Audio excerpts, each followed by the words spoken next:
Okay, hello. My name is Thomas Beeks, and I'm a trainer and materials developer for the Bell Foundation. Welcome to this webinar to coincide with the official launch of Language for Results International. That's what I'll be talking to you about today.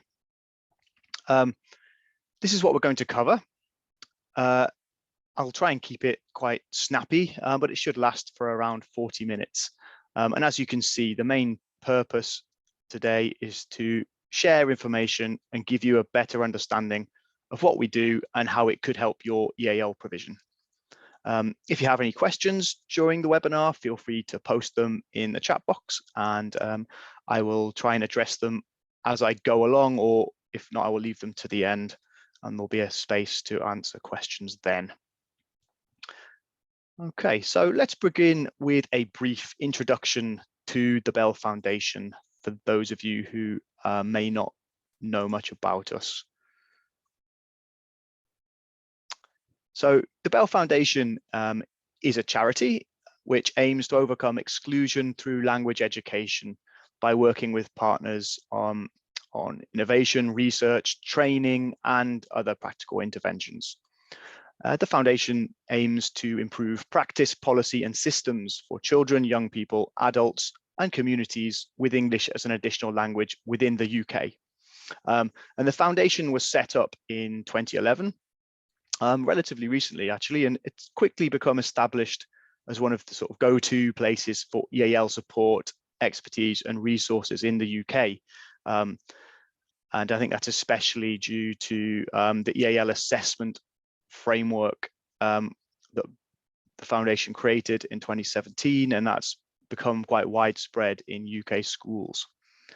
I'll explain in a minute how that links to a more international context. The Bell Foundation is part of the Bell Educational Trust, which was founded in 1972 by Frank Bell, whose picture you can see there. And it came out of the English language school that he started in Cambridge in the 1950s, and it's still going today. And in fact, that is where our offices are based. And it's also an operating language school at the same time. Bell Educational Services, who are our commercial partners, if you like, are leaders in English language teaching and English language teacher training. And they also have schools in London, Geneva, and partnerships in other parts of the world, such as Thailand and Macau, with other educational organizations. And so that's kind of the connection we have with a lot of international education contexts. And I think the story as well of how Frank Bell came to set up this school is worth repeating. During World War II, Frank was a prisoner of war in what is now Malaysian Borneo for 4 years. He was interned in very strict conditions in which prisoners weren't allowed to congregate or socialize and so on. So to maintain morale, Frank set up an undercover university in which prisoners met secretly, usually in the dead of night, and they taught each other a whole range of different subjects, writing curricula and vocabulary lists and so on the backs of cigarette papers and soap wrappers. And each prisoner taught, what their own area of expertise was. In Frank's case, he had a languages background. He studied Spanish and French at Cambridge University. And when he returned, he set up a language school, his belief being that the solution to greater international cooperation and understanding lay in shared education. And I think this founding ethos is one that we're very proud of, and it's one that is very much echoed in the international school community, which is why I thought it was worth mentioning. So the Language for Results International program then is bringing together really the Trust's experience with English language education and teacher training in an international context, and the Foundation's successful UK training program to provide continued professional development for international school staff. There are 5 main parts to the program, and I'll speak about more in detail as we move through the presentation. There are courses, online courses. There's a new accreditation scheme. There are webinars, the EAL assessment framework for schools, which I've already spoken about and you may already be familiar with. And and our EAL resources. And the international program all came from the simple fact that as soon as we started creating courses and resources for a UK context, we found that there was also a real desire for training and resources also coming from the international sector, and that they were actually facing many of the same challenges that schools in England were facing. So this program very much builds on our UK training program to recognize that whilst pupils and teachers face some of the same barriers in both contexts, there are also clear differences. And I just want to highlight some of the challenges that we hear about from the schools we work with, and then we'll examine how this program might help to address these. So in terms of challenges then, here are some challenges I think are probably facing any school that has plurilingual learners as part of its student cohort. Firstly, I think the biggest challenge perhaps, and certainly the one that informs everything else, is the importance of having a long-term strategy that is implemented across the whole school, which really is the basis of, I think, strong and effective and good quality EAL provision. Some of us may have experienced working in contexts where there may be a lack of awareness by policymakers and therefore a lack of coherent provision, with EAL provision being segregated or even sidelined, often due to a lack of understanding from school leadership or a lack of policy coming from governance or even government. And as we'll see later, we have courses that are aimed more at the decision makers and leaders. And we also have the accreditation, which guides schools towards a more strategic approach to the EAL provision, as well as courses aimed at practitioners and teachers. I think another challenge is building expertise in EAL provision. There is little or no focus on EAL support in initial teacher training in the UK and in many other countries, although the foundation are working to try and change that in the UK at least. And many staff, of course, are recruited from these contexts into international schools, and so they may need extra support to teach effectively in those contexts. Assessment is another challenge, and assessment needs to be both context relevant and systematic. One challenge we often see in some schools is schools use a lot of ad hoc assessment and a variety of approaches that may not be contextually relevant, and I think that makes it harder then to measure progress and to understand what your students need. An example would be for using the CEFR, which is often used, which is used correctly to measure general English, but we often see schools using it to measure learners' ability to use English in an academic context, which it's not really designed for. Or, for example, using, say, a US designed assessment tool for a British curriculum or something like that. So the framework that Bell has and the training courses on assessment directly address this by providing a context relevant tool and guidance on how to implement that in a systematic and coherent way. Another challenge schools face is providing relevant support and professional development.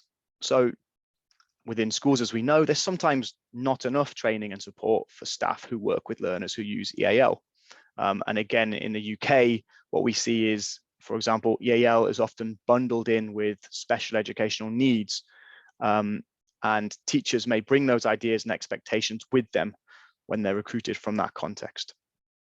So we've put together courses that are focused on specific and relevant areas of provision or specific roles within the school, so that they can be selected to fit the needs and profile of your particular organization.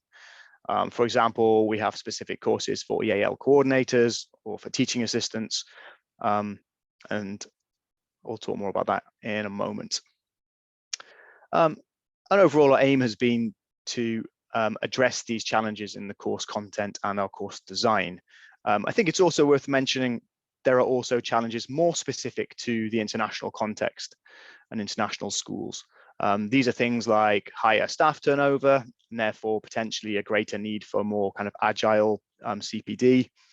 I think there can be greater, sometimes maybe even unrealistic parental expectations, especially in regard to language acquisition. There are multiple curricula often being taught in international contexts within the same school. And schools often have different multilingual profiles, ranging from super diverse multilingual classrooms where there are dozens of different home languages, to schools where the vast majority of pupils come from a local context and maybe they all share the same home language. Now, I'm not saying our course and our resources can solve these problems or address these challenges in full, but the point I want to make is that they have been designed with these challenges in mind. For example, we don't speak particularly to one curriculum, although naturally as a UK-based organisation, many of our resources do align with the British curriculum, especially in terms of the topics that they include.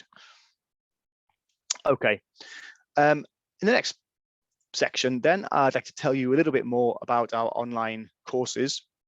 And I'll start with some of the principles which underlie our online training.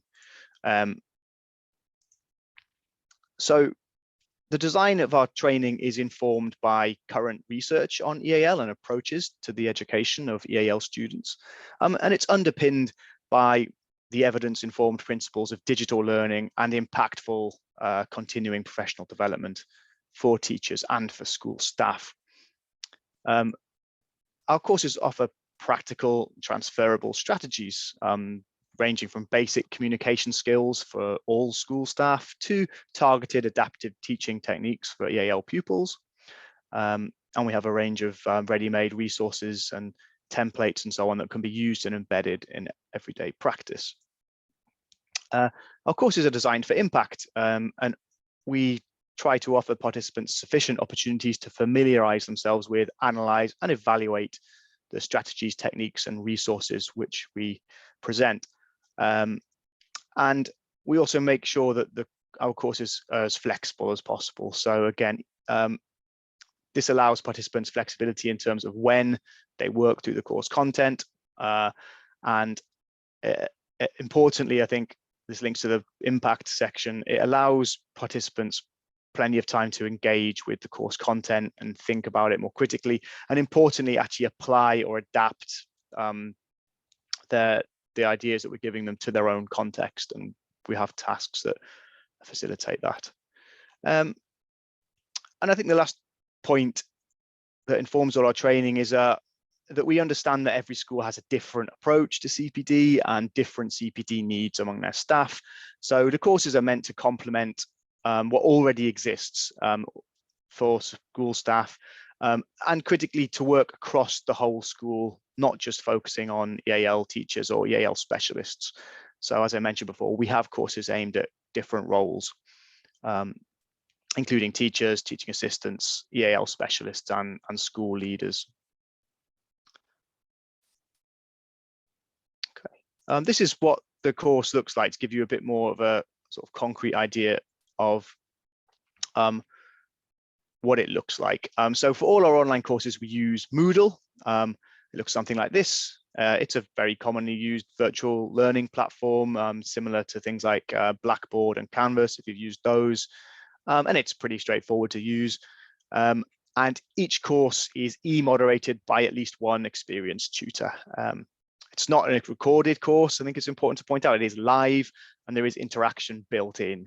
That's kind of key to the design of the courses. So again, there's kind of more interaction that takes place, the more sort of participants tend to get out of the course in our experience. So there are lots of tasks that involve some kind of interaction, whether that's on a forum or some other resource or online tool. All the courses follow a similar structure. So this is where we can bring in what we call the online sandwich. So all the courses have three parts to them. Module 1, there is some asynchronous input. So again, participants can do this in their own time. Leading into module 2, which again will be input, but this time as a live webinar. So there's time with the tutor there. And then in module 3, there's some kind of practical implementation task. And each course only takes between 5 to 10 hours to complete over a 4-week period. And again, that's kind of intentional. We don't want to make something that's too time intensive, and the courses are designed to be quite focused and specialized in the area that they're looking at. If we look at module 1 in a bit more detail, then it typically consists of input in the forms of texts, and I'll show you some examples here, narrated presentations and videos. There are discussion forums, and the chance to discuss and share with colleagues, as I mentioned, is really a key part of the courses. It's something that we encourage. I think people, some people I know have different tolerances for the amount of interaction they like to do online with others, but we find that the more people engage and learn from their colleagues on the course, the more they get out of the course in the end. And we also use other tasks such as quizzes or evaluating a piece of student work or whatever it might be. As I mentioned, module 2 then is a live webinar, and again, normally there's the tutor, but also all the other participants attending, and there would normally be breakout rooms and the chance to discuss and share ideas with colleagues. And again, this is usually a part of the course that most participants find particularly beneficial, because again, it's the idea of not only learning from the tutor, but also getting information and ideas from people working in other contexts similar to yours. And finally, module 3, as I mentioned, is an implementation task. And this is the whole point here is giving them a chance to put into practice what they've learned. Examples might include assessing one of your learners, creating a new EAL resource, or creating an action plan. So to sum up then, our focus in the training courses is on impact, really, and by making small but impactful changes, rather than kind of overwhelming participants with an avalanche of useful information and then just sort of leaving them to do something with it, which I think is how a lot of CPD sometimes happens, especially when it's online. And here are the courses that we are currently offering. So I won't go through each one in great detail, but just as an overview, you'll see here we have 2 courses on assessment. The first one is really an introduction to using the Bell Foundation framework. It familiarizes staff with the framework and shows them how to use it. And then the embedding assessment course is more aimed at decision makers and those responsible for EAL assessment, and it supports participants to develop their own assessment action plan for their school. In terms of classroom practice, we have the adaptive teaching and language for learning courses, and they help staff to adapt their practice to best support plurilingual students. And also a big part of those courses is raising the awareness of staff on the challenges faced by learners of English, and then giving them practical strategies for addressing those. So really kind of putting them in the shoes of the learner and making them understand better what the learner's going through and how they can actually practically help those learners. And again, those courses, some of them are perhaps aimed at adaptive teaching is perhaps more for practicing EL teachers or teachers that work with EAL learners very closely, and the others perhaps are more suitable for perhaps subject teachers for whom it's not a specialism, but who want to be able to integrate and adapt their teaching for those learners, maybe don't have the background for that. We also have a course specifically for teaching assistants, and Comprehensible English is a course that's really for any school staff that are not used to communicating with children who have lower proficiency in English. And that could be teachers, leaders, admin staff, the dinner lady, it really depends on your context.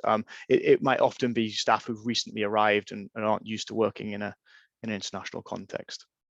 And our newest course is specifically for EAL coordinators or EAL leads, or for staff or for EAL teachers who would like to take up that role in the future. More details can be found online of all these courses. So I'm just going to copy the link to our course description page on the website, and then you can look at that later in your own time. The price of an individual course is about £125. Courses can be bought individually or can be purchased as part of bundles, which I'll talk a little bit about at the end. So basically, the more spaces on the course your school buys, the cheaper it is. So rather than talk in great detail through each course and kind of bore you and myself to death, I thought I would show you a couple of example activities from a couple of different courses just to give you a flavor of what they're like. I've tried to choose activities that perhaps everyone can participate in regardless of role, but you don't need to do anything more than just sort of listen and think, really. I'm not going to put anyone on the spot or anything like that. So first example comes from our developing language for learning, which is all about improving teachers' ability to integrate academic English into their lessons, whether that's a subject lesson or whether you're a class teacher or an EAL specialist. And this activity is an example of a kind of reflection activity, really, that's really about raising awareness. And as you can see, we're asking questions about the use of standard English in your context. This is a topic that I think in a monolingual UK context, for example, it seems quite straightforward, because perhaps we have one version of standard English that everyone is fairly clear on what that means. In an international context, it's quite different, isn't it? So the idea behind this task is really to get participants to think more deeply about that, and it could lead into discussion and questions and so on. Hopefully, it would encourage a depth of thought into which language varieties are given value over others and why that may be, and crucially, how understanding that can help us make our classroom and schools more linguistically inclusive and tolerant spaces for plurilingual learners. So they're the questions. I'm not going to ask for anybody's thoughts on this topic. It's just an example. You can see here some sample responses, which we often provide again, so that participants have a model for their own response. I'm going to let you have a quick read. And then these activities lead into more practical strategies for including EAL learners in lessons, and looking at the kind of language that we use and how to ensure that's accessible for those students. Okay, moving on to another example. This is from our comprehensible English course, and the context here is that participants have been given a video of a teacher giving some instructions, and we're now analysing the language that was used to see if we can make it clearer or more comprehensible for a learner using English as an additional language. And obviously this quote is just highlighting the importance of comprehensible input. If it's too basic or if it's too complex, the learner's not going to acquire language as effectively. So we need to find that balance. And this is helping teachers to do that. Well, not just teachers. In fact, this course could be any staff member who has to interact regularly with students, maybe in an administrative role or registrations or something like that. And the task is to read the instructions. These are the verbatim instructions taken from the video, and think about what might make them difficult to understand. And they can choose from a multiple choice there which they would like, which they think apply in this case. I think the context is talking to a multilingual group of students, and I think it's some sort of humanities lesson, maybe history, and they're talking about events that took place. and reflecting on them. So it's a kind of social science, humanities lesson. And hopefully, I think a lot of you are EAL specialists, so you probably have automatically kind of come up with the response, which is, all of the above. I think the instructions here are too long, too much unnecessary detail, and there's unnecessary repetition, especially if we are trying to make this comprehensible to, say, a band A or band B, kind of lower proficiency learner. So this would move on then to the next task. Again, I'm showing this as an example on the online. The participants would be able to do this in their own time. So, you'd have plenty of time for reflecting and making thinking about this in more depth. So the participants would read the instructions again and then write down how to simplify them with those tips. And hopefully they would end up with something like this with our suggested answer. You can see that we've taken out the language in red, which is unnecessary, and we've simplified it to the message you see on the right there. Okay.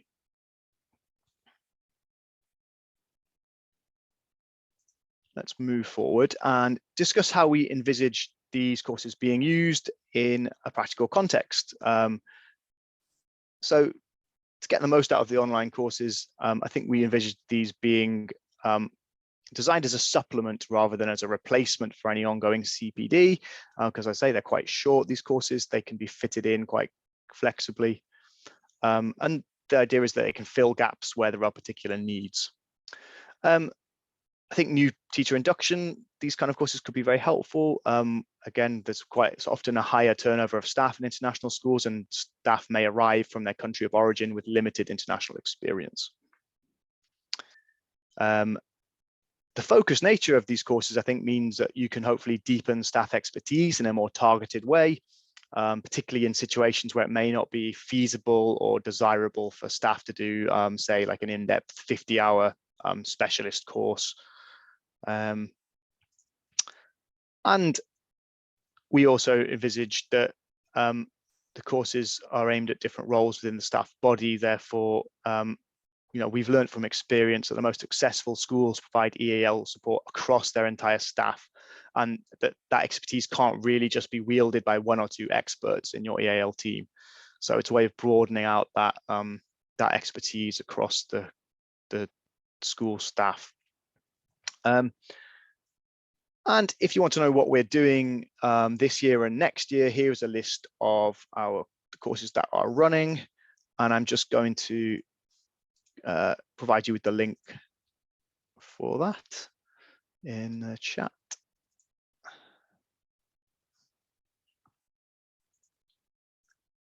There we go. All right, so I'm going to move on now to discuss accreditation. So alongside the training and resources, we have developed and trialed an accreditation scheme called ALFRI. So that's Accreditation by Language for Results International. So this is accreditation by the Bell Foundation, basically. And we've provided that so that schools can shape, develop, evaluate, and showcase their EAL provision to the outside world. And why might you want to do that? Well, I think to raise awareness of and profile of EAL provision is really important. I think, it gets sometimes swept under the rug, but it's a really hugely important part of provision, especially in international schools. It can help inform and guide future planning. You can access advice and guidance from EAL experts at the foundation, and it also showcases the quality of provision to prospective students and staff. The accreditation scheme is going to be available from January 2023. It's completed fully remotely via submission of evidence online, and successful schools will receive a kite mark and a certificate. The fees given there, but that can also be reduced if it's purchased as part of a bundle of courses as well. And for more information, I'll explain a little bit more in the moment, but I will also put in the chat the link to the the section of the website which explains this. So in terms of the accreditation process, it's pretty straightforward. We've tried to keep it as streamlined as possible. There's a 3-stage process. We envisage that it will take most schools between 3 to 6 months to complete the process. So first of all, schools would apply and self-assess themselves against our criteria, which I'll show you in a moment. Then we hold a consultation meeting to discuss where the school may need to develop some areas or what kinds of evidence you might need to supply. And then in stage 2, there's a period of collection and submission of evidence. And this usually takes a couple of months, can take a little bit longer for some schools, depending on what's going on. And then at the end, there is a final meeting with the assessors to provide feedback on the submission and to make any suggestions or to ask for clarifications. And then finally, we move into stage 3, which is we arrive at an outcome and you receive an accreditation report. The two possible outcomes are accreditation or resubmission with suggested actions as well. Okay, to give you a sense of what kind of things we are looking for in the accreditation process, these are the 7 dimensions that are assessed and evaluated. I think the key thing about this process is that it's designed to be developmental as well as evaluative. So you'll see that this links to what I was saying earlier about the whole school approach being essential for high quality provision. So as you can see, it's much broader than just looking at curriculum and classroom support.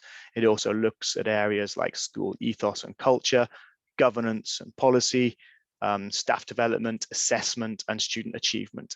And as mentioned, you'd collate evidence for each dimension and submit that. Each dimension is assessed to be at one of 4 developmental stages. So we have not yet started, where there's really been no action or no evidence of anything happening on that area at all. Ready to start, where these things are being developed, but perhaps they're not quite there or where they need to be just yet. Implementing, which is where the school's already enacting the policy systems and procedures, and this is leading to really good results and effective practices. And this is where we want schools to get to. And then finally, there's also a category for exemplary and leading. So that's really where you're doing things that are extremely effective, consistent across the whole school, and are really providing an outstanding model for other schools in what you're doing. As you can see, the idea of the process is that it helps schools kind of develop through the stages and kind of understand where they are implementing effective practice and where they need to strengthen as well. As I mentioned before, I think we've already trialed this with some evaluation partners. So this year we've working with a few other schools to do that. And I just wanted to share with you some of the comments made about the process and its impact. So you can see there some of the feedback we had about the process, some of the comments, and also the impact that it had on the schools. I think has generally been very beneficial.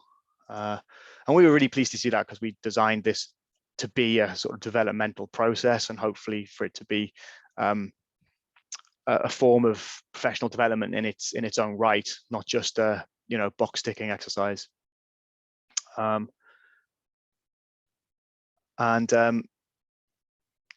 say the schools that we've used this with include the British International School of Ljubljana, the International School of Geneva, Britannica Shanghai, and Baleares International College as well. And we've got a quote from the head of secondary at Baleares there, just to highlight that I think it was a really positive and useful experience. So,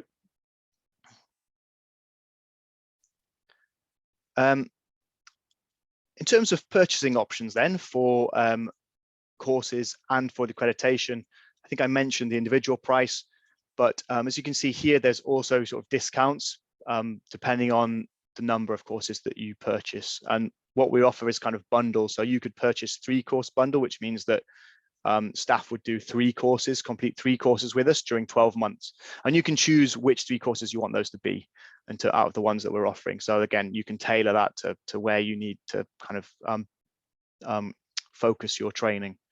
So you could do 3 courses, you could do a 5-course bundle. And as you can see, it's cheaper the more spaces that you use on the course. And you can also add accreditation into that. And again, there will be a potential discount on the accreditation along with the number of spaces that you select. For any questions or information about that, because it can get a bit complicated, please email us and then we can talk about that with you directly. The email address is there, international@bellfoundation.org.uk. Okay, we're almost coming to the end, but I just wanted to make you aware of some of the free resources that we provide as well, having talked about the ones that cost money. So first of those are the webinars that we offer. So we run regular free webinars aimed at developing EAL provision in international schools. There are around probably 8 to 10 a year we do, I think, and you can watch recordings of previous webinars also on our YouTube channel. There's a list there you can see on the screen of some of the courses, the webinars that we've been doing recently.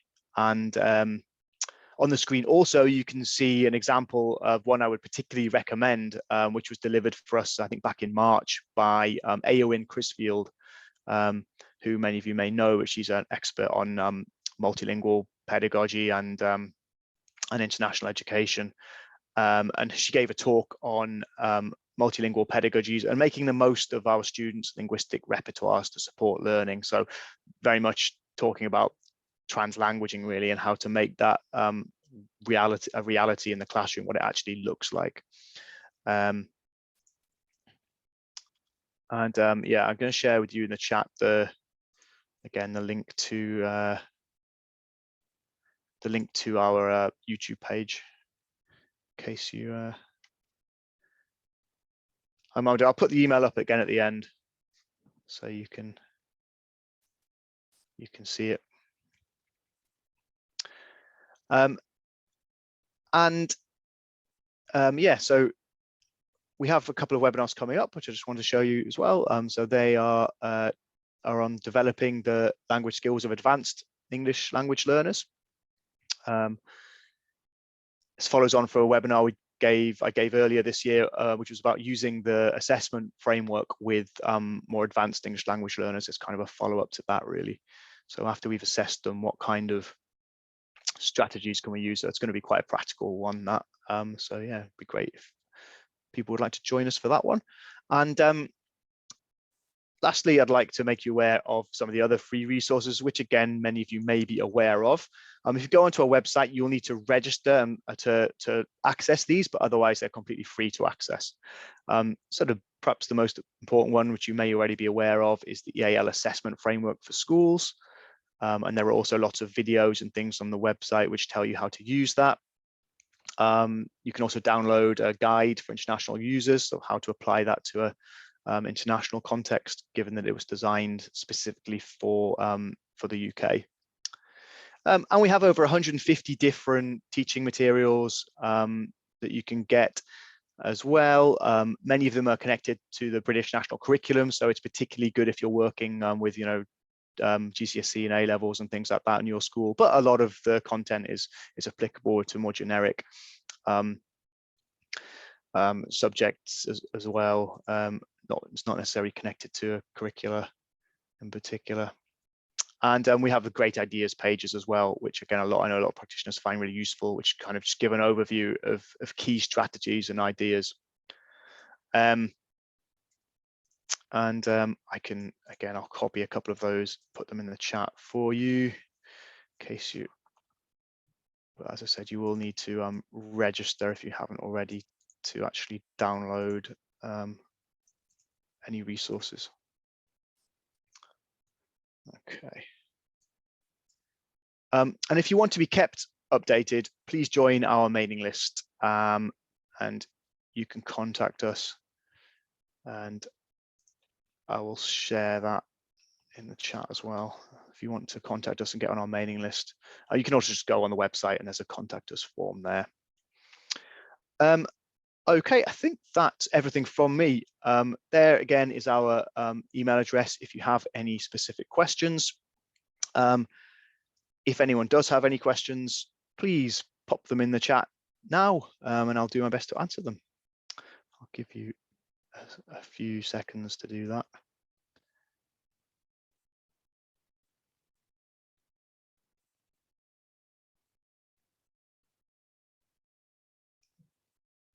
But like I say, yeah, just keep an eye out on our website and sign up to our mailing list, because we do often create new resources and strategies all the time, and we will email people about those.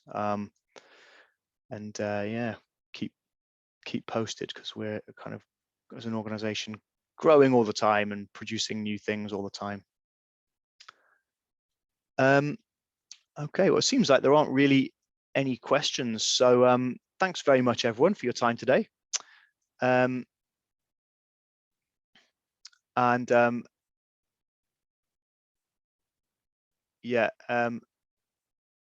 in terms of prices for bundles, the best thing to do is go on the link that I gave you, and I think there's some indicative pricing there, or just email us directly with a nice sense of numbers. But basically, I think if you've got more than 5 people, you'll get some amount of discount, and then the more people you get, there's a sort of higher percentage of discount. That's how that works. Okay. Thank you very much, everyone, for your time, and I hope we see you soon on one of our courses. We will be ending the webinar now, and goodbye, and enjoy the rest of your day wherever you are. Bye, everyone.